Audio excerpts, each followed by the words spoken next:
Dito, Mars! Nandito ka. Ay, hintay ko lang si Mama. Ha? Si Mama. Wala sila dyan. Saan? Saan pumunta? Uwi ka na. Bahala ka pag nakita ka dyan. Tara na. Pasok na.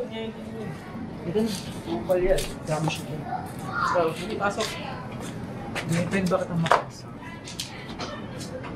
Kausapin ko lang sa... Huwag na, Tito Mars! Kausapin ko lang. Mag-usap lang kami. Saglit ano ba lang. sasabihin mo kasi? Saglit lang. Huwag na, Tito Mars. Saglit lang. Oo, bigyan mo ko ng oras. Saglit lang. Uwi ka na lang, Tito Mars. Saglit lang. Saglit lang. Ben, tara na! Hindi kakausapin pa lang.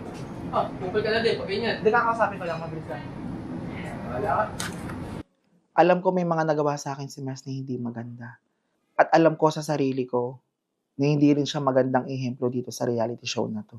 Pero ako, kung tatanungin nyo, bilang tao o LGBT, naawa talaga ako kay Mars. Dito ka pa? Hindi lang naman si Mama yung pinunta ko dito. Gusto rin kitang makausap. Para saan? Gusto ko lang mag-sorry sa mga nagawa ko sa yung pagkakamali ng mga nakaraang araw nung nandito pa ako sa bahay nila, Mama. Tsaka alam ko naman talaga na ako rin yung may kasalanan ng lahat. Sorry kung nasiraan kita sa mga tao, kila Mama, kila Mer, kasi nainggit kasi ako sa'yo. Nainggit kasi ako na lahat sila gusto ka, tapos sa akin, wala nagkakagusto sa akin. Alam mo, hindi mo kailangan maingit eh. Kasi meron ka rin, may alam ka na wala kang alam. Meron din ako na hindi mo alam. May mga nagagawa ka rin na kaya mo. May mga nagagawa rin ako na kaya ko. Ba't mo kailangan maingit sa ganung parte? Kasi alam mo naman na ko lang yung meron ako sa sarili ko. Nainggit ako na ikaw gusto ka ng mga tao. Kaya nagawa ko yung bagay. Sorry. Gusto ko humingi sa'yo ng sorry bilang tao, bilang kaibigan. Kasi naging mabuting tao ka naman. Nandiyan ako sa bahay. Maayos naman yung pakikitungo mo sa akin. Sadyang ako lang talaga may pagkakamali. Lagi na lang ako pupunta rito kasi gusto ko talaga mag-sorry. Gusto ko humingi ng tawad sa mga nagawa ko lalong-lalo na sa'yo kasi alam ko ikaw yung pinaka-naapektuhan sa mga paninira ko. Pasensya ka na, babe. Sana maintindihan mo na nagawa ko lang naman din kasi nainggit nga ako sa'yo. Siguro, minsan kasi naiisip ko baka kaya ka ganyan kasi kulang ka sa attention. Hindi ko nga alam sa'yo kung bakit nakaganon mo ako. Tsaka nakausap ko naman na sila. Okay naman na. Tapos sa nangyari. Kahit ang dami mong sinabi sa akin.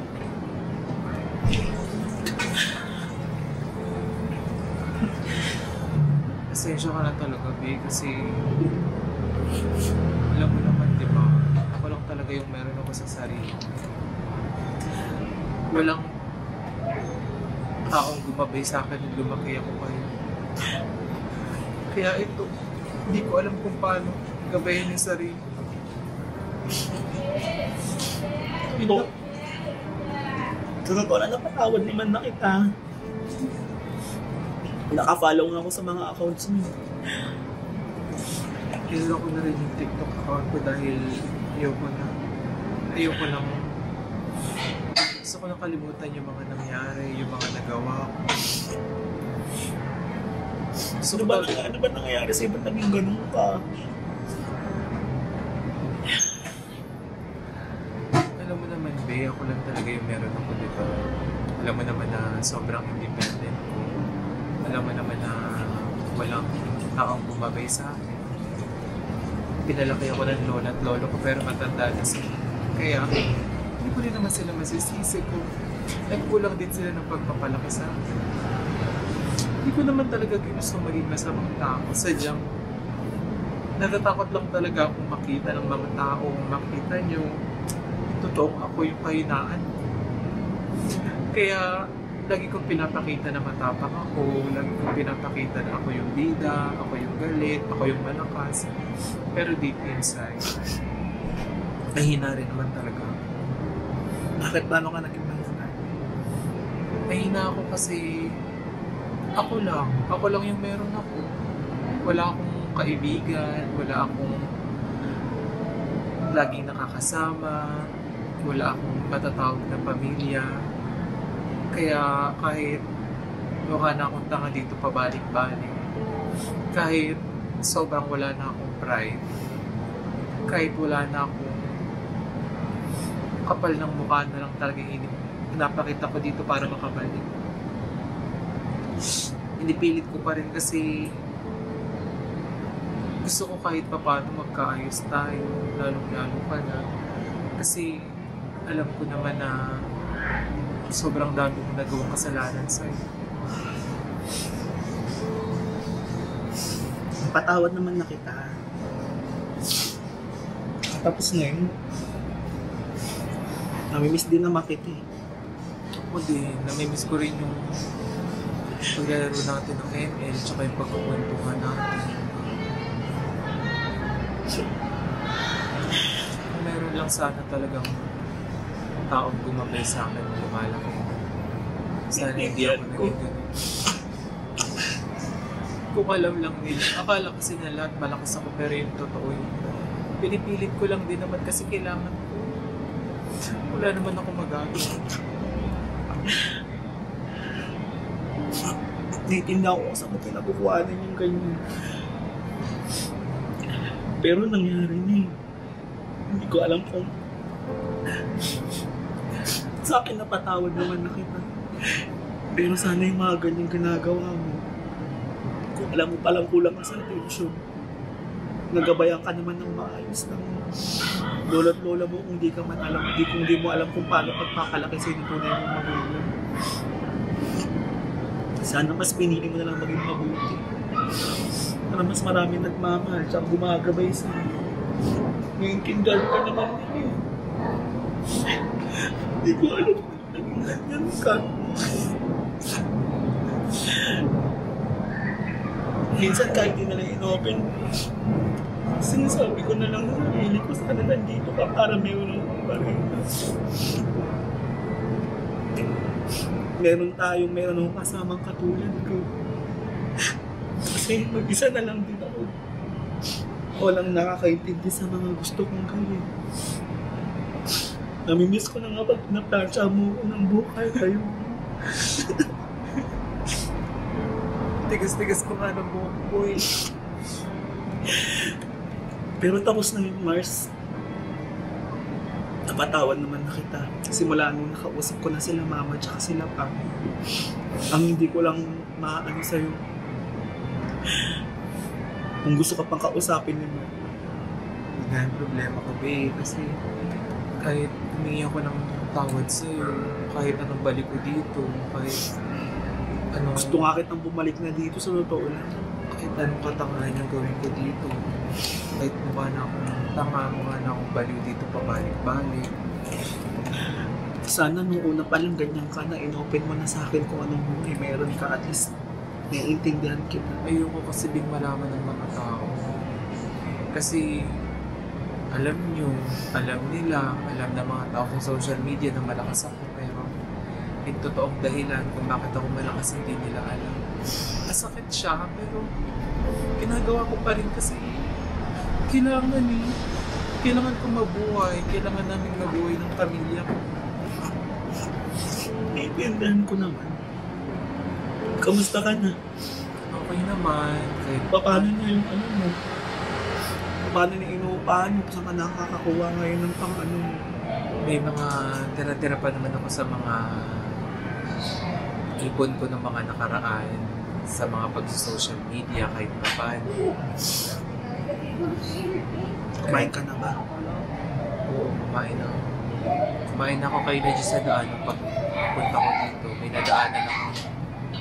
Parang fishball at saka yung tapsihan. Diyan sa tabi. Tsaka kaya apat na yun. Tapos na yun. Gaya natin kung katinin yun. Nangyari naman na.